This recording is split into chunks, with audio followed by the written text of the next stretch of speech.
Okay mga kababayan, Chris Ulo po at welcome back po ulit dito sa ating YouTube channel. Okay ito mga kababayan, mga ka-analyze, update ho tayo dun sa nakaraang issue. Natatandaan nyo ho ba mga kababayan, mga ka-analyze, itong mga grupo ho ng mga DD shit, ay gumawa ho ng usap-usapan na kung saan ito ay, itong si Yusek, Atty. Claire Castro, ay po pwede raw ma-disbar. Ha? Ma-disbar, matanggalan ho ng lisensya bilang abogada dahil sa isang live niya sa kanyang YouTube channel ay sinabihan niya ho itong si BP Inday Sara Duterte na kapag galit, kapag galit, take note kapag kagalit, kamukha raw ni BP Inday Sara Duterte, itong sikat na manika sa horror film na Child's Play, si Chakadal. O pagkagalit lang naman. Hindi naman sinabing minuminuto, 24/7, o buong taon, kamukha. Hindi naman ganun.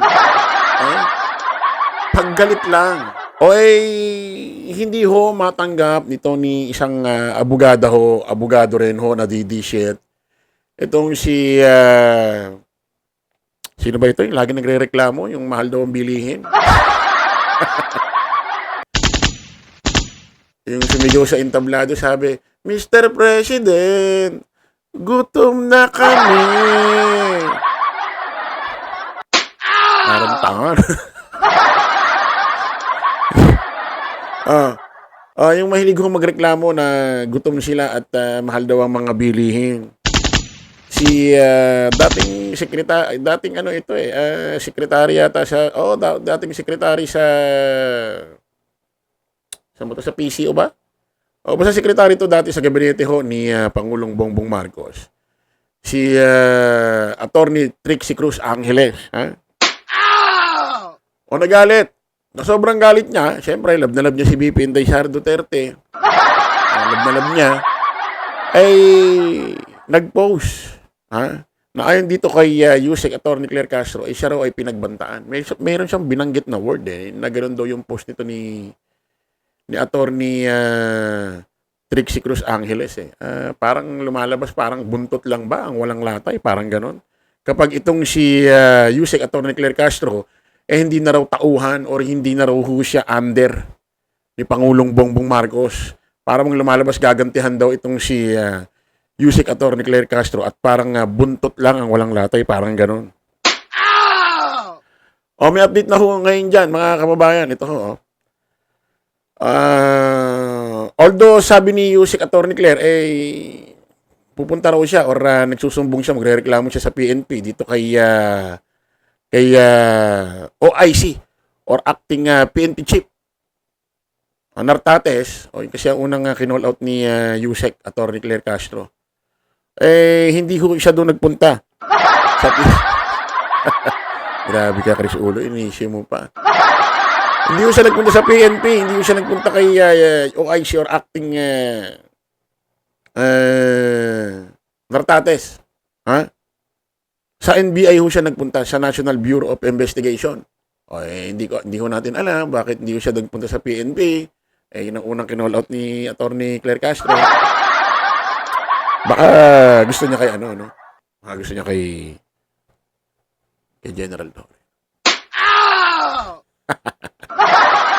Grabe ka, Yusek, nagtungo si Palace Press Officer Atty. Claire Castro sa National Bureau of Investigation or NBI nitong Martes, Enero at 13 upang iulat ang umano'y death threat laban sa kanya mula sa isang Facebook page. Yun na nga ho yung Facebook page ni Atty. Trixie Cruz Angeles. Masahin ho natin.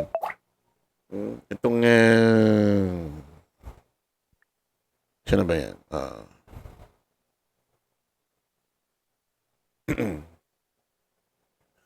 Siya na, yung PLDT. Nagtungo si Palas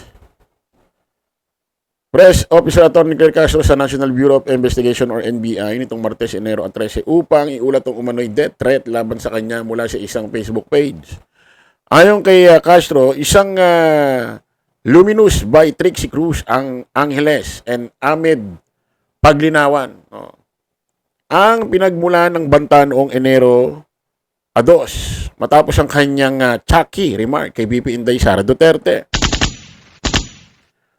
Gumawa ng issue mga DDS, didisbar itong si Atty. Claire Castro, si Yusek, dahil tinawag yung tsakadal itong si VP Inday Sara Duterte, kamukha raw pagkagalit. Isipin mo, no, i-disbar ang issue dahil tinawag si VP Sara na tsakadal, no, kamukha. Pag nangyari yun, makasaysayan ho yun, ano. Yusek Atty. Claire Castro, na-disbar, natanggalan ng lisensya bilang abogada. Bakit? Kasi tinawag niyang kamukha si VP Inday Sara Duterte paggalit, kamukha raw ni Tsakadal. Alam mo yun, kung sakali matatanggalan si Yusek Atty. Claire Castro ng lisensya bilang abogada, the disbar. Pero parang mukha pa rin tanga si Sara, no? Bila mo natanggalan ng lisensya sa pagka-abogada si Yusek Atty. Claire Castro dahil tinawag na kamukha niya ni VP Inday Sara Duterte, si Tsakadal paggalit. Kapag nilaglag ka ng humans mo, ayan, parang lumalabas si PBBM daw ito. Appendix at cosic. Yun pala yung mga binabanggit. Cosic mo lang ang walang lata ay resulta ng pinaggagawa mo. Ani Castro nang basahin ng post. Yun ho yung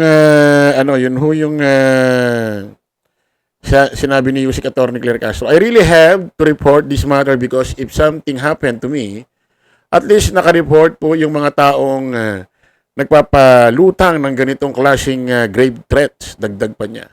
Inamin ng opisyal na natatakot siya dahil hindi umano siya sanay sa ganitong uri ng pagbabanta sa buhay.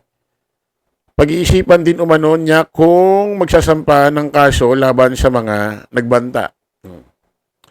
Hindi kinakailangan na kung ikaw man ay nag-oppose na sinabi ng isang tao, ikaw ay magbabanta na sa buhay niya. Tama. Una-una, hindi naman ikaw yung sinasabihan, Trixie Cruz, attorney. Si VP Inday Sara Duterte. Hindi po nadadaan ang anumang diskurso sa pagbabanta sa buhay. Yung pagiging violente. Huwag nilang gayahin ang mga idolo nila. Mensahe ni Castro sa mga nagbanta. Yun ho yung ginawang pagre-report ho ni Yusek Atty. Claire Castro dyan sa ano ba yan? Parang tatawanan dyan. Actually may video yan Pakinggan nga natin. Ngayon, actually pinaparecord ko lang po, pinire-report ko lang po yung naging Facebook post ng Luminous by Trixie Cruz Angeles and Ahmed Paglinawan regarding dun sa threats na nailagay nila. Ito yung address sa akin. Sinabi kasi nila na kapag nilaglag ka ng humans mo, appendix at coccyx mo lang ang walang latay. Resulta ng mga pinagagawa mo. So I really have to report this. Nagtataka naman ako kay attorney, address ko sa ito, attorney Trixie Cruz Angeles, address ko sa ito. Nung sinabihan ni Yusek, attorney Claire Castro, itong si VP Inday Sara Duterte, na kapag kagalit, ay kamukha niya yung sikat na horror film na Child's Play, yung Manika doon, Tsakadal, kapag kagalit, kamukha ni VP Inday Sara Duterte. Ba't nagagalit ka? Bakit dahil doon binagbantaan mo daw? Ayon kay Yusek Atty. Claire Castro siya, binagbantaan. Kay PBBM kung ano-ano mga sinasabi. Di ba? Mga kakampo mo rin. Mga kapwa mo vlogger dyan sa DD shit group nyo. Di ba? So, ganoon lang naman Di ba? Bakit kinakailangan magkaroon ng violent reaction? Parang masyado mo naman pinasasakayata si VP Inday Sara Duterte. Nalab mo siya. Parang over ka naman yata sa pagpapakita ng love kay VP Inday Sara Duterte, di ba? Mamaya gaganyan-ganyan ka susunod bumabaligtad ka na. Mamaya handa mong i-detret daw ayon kay Yusek Atty. Claire Castro. Siya. dahil sa pagtatanggol kay BP Inday Sara Duterte, tapos sa mga susunod na buwan, mamaya ilang taon, wala ka na dyan. Nandito ka na kay Pangulong Bongbong Marcos. Ha? Sana lang, for life, dyan ka, ha? Kasi sayang itong mga ganito mo. Ha? Oh. After, because if something happens to me, at least, may nakareport po yung mga taong nagpapalutang ng gintong klase mga grave threats. Ayan ho, mga kababayan. Itong si Yusek, Atty. Claire Castro, ay nag-report ho sa National Bureau of Investigation. Pero nagulat talaga ako rito. Akala ko magre-report siya doon sa PNP. Sa cybercrime or ano man. Kasi unang kinulot niya PNP. Itong si OIC or Acting PNP Chief Nartates. Nagulat ako sa NBI siya nagpunta. Bakit kaya? Parang, ako ba Yusek? Bakit parang ayaw mo kay Nartates? Parang gusto mo kay General Torre. Ako talaga? Okay, kita-kita ulit tayo sa panibagong vlog. Bye-bye.